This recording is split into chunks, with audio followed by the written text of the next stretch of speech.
Olá, amigos do canal Geomasa, como é que vocês estão? Tudo bem? Tudo tranquilos? Nós viemos para mais uma edição do Jornal do Masa, aquela que nós fazemos com a lousa no fundo e descrevendo um dos países do mundo. Nós que estamos no penúltimo país do continente asiático. Exatamente, pessoal. Nós deixamos por último a Ásia Central, composta por 5 países, e este já é o nosso quarto. Trata-se do Tajiquistão. Isso mesmo, gente. Este país encravado entre as montanhas do Himalaia, o Pamir, o Altai, e que faz fronteira com 4 países e absolutamente interior, absolutamente continental. Sua capital é Duxanbe. E é claro que para compará-lo nós precisamos de dados. E os dados são, em termos de parâmetros, os mesmos utilizados para todos os 109 países analisados anteriormente. Vamos lá, gente. O Tajiquistão tem uma população de cerca de 9 milhões de habitantes, o que o torna o 96º país mais populoso do mundo. A sua área é de cerca de metade da extensão do estado do Rio Grande do Sul, 144 mil quilômetros quadrados. 94º mais extenso país do globo. A densidade demográfica é superior a 60 habitantes por quilômetro quadrado, quase 3 vezes a brasileira. Uma das menores taxas de urbanização da Ásia e, por que não dizer, do mundo. Não temos 28% da população vivente em cidades. E, basicamente, todas as cidades estão representadas pela capital, que possui 915 mil habitantes. E trata-se de Duxanbe. O crescimento vegetativo é elevado, como era de se esperar de um país periférico, 1,5% ao ano. Isso se explica pela taxa de natalidade ser elevada para os padrões atuais e a taxa de mortalidade baixa e a distância entre as duas muito grande. Em relação ao percentual de imigrantes, é insignificante, não chega a 3%. Afinal de contas, é um país de uma economia modesta, bastante recente, um país de 1991, após a separação da antiga União Soviética, e que, portanto, atrai poucos estrangeiros. Em relação à distribuição etária, trata-se de um país jovem. Cerca de 1/3 da população tem menos de 15 anos. Idosos, menos que 4%. A saúde consome cerca de 7% do orçamento do país. E a expectativa de vida é bem baixa para os padrões asiáticos. O homem não chega a viver os 66 anos e a mulher vive pouco mais que 72. Em relação à educação, ela é obrigatória dos 7 aos 15 anos. Aquilo que no Brasil equivale ao ensino fundamental.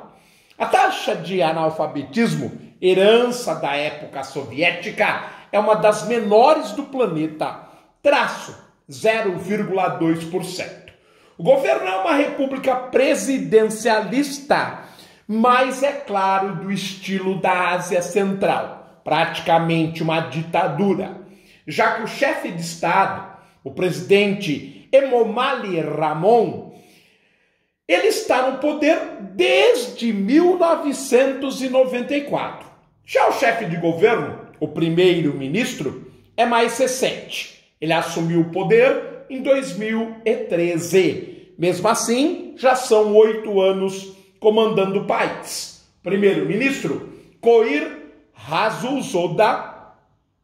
As Forças Armadas são bastante modestas, cerca de 8.800 soldados, com orçamento de 187 milhões de dólares por ano. Em relação à indústria, também herança da época soviética, se aproveita muitos recursos naturais e é uma indústria de base. Metalurgia, cimento, siderurgia, carboquímica e mineração. Ou seja, uma indústria pesada. Em relação à agropecuária, nós não colocamos os dados, colocamos os recursos naturais. Basicamente, você tem a produção do algodão e de alguns cereais, entre eles o trigo, o milho, o sorgo, a soja, entre outros. Em relação aos recursos naturais, aí sim, gente, uma variedade extraordinária. Não à toa, a União Soviética não abria mão das repúblicas da Ásia Central. Petróleo, urânio, mercúrio, carvão mineral, chumbo, zinco, antimônio, tungstênio, prata e ouro formam uma cesta de recursos naturais bastante variada, de qualidade e em grande quantidade.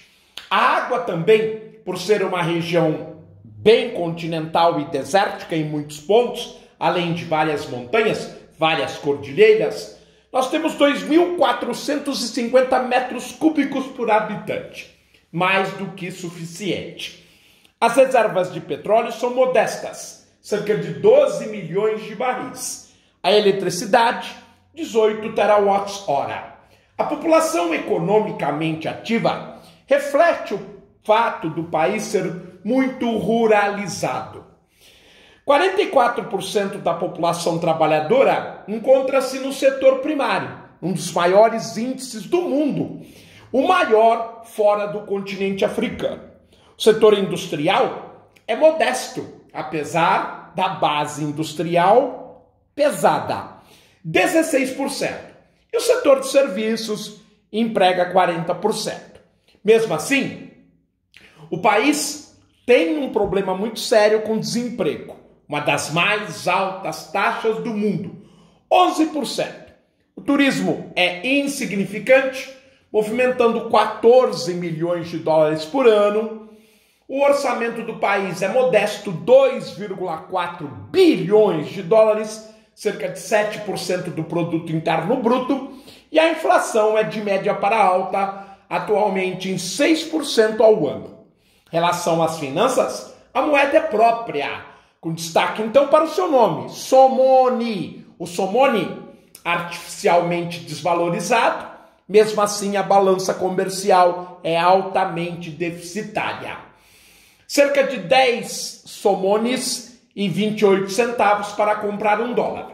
O produto interno bruto não chega aos 33 bilhões de dólares ano. A renda per capita é uma das menores fora do continente africano, 3.500 dólares, 5 vezes menor que a brasileira, e o crescimento econômico é extraordinário. Muito embora, contando com pesados investimentos russos, cazaques, turcos e chineses, o país não consegue superar o atraso socioeconômico. Em relação à balança comercial, podemos dizer que a proporção é de 3:1 para as importações.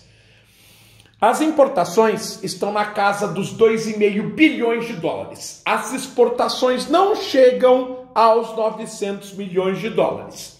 Os grandes parceiros comerciais também são os investidores na economia do país. Rússia e Cazaquistão, Turquia e China completam o quadro. O sistema ferroviário é bastante modesto, cerca de 680 quilômetros. O país dispõe de 17 aeroportos. Nós colocamos ali erroneamente, depois dos aeroportos, o símbolo do quilômetro. Desconsiderem, por favor. A telefonia fixa representa cerca de 1/4, em termos percentuais da brasileira, pouco mais que 5%. A densidade de celulares é superior a 1:1. A internet atende a apenas 1/5 da população. E a banda larga, ela atinge a quase 1/4 dos usuários da internet. Portanto, uma tecnologia ainda muito aquém da média mundial neste país do centro do continente asiático. No próximo encontro, nós vamos fechar a Ásia, bem como a Ásia Central, com o Quirguistão. Eu os vejo oportunamente. Um forte abraço. Fiquem bem. Até a próxima. Tchau, pessoal.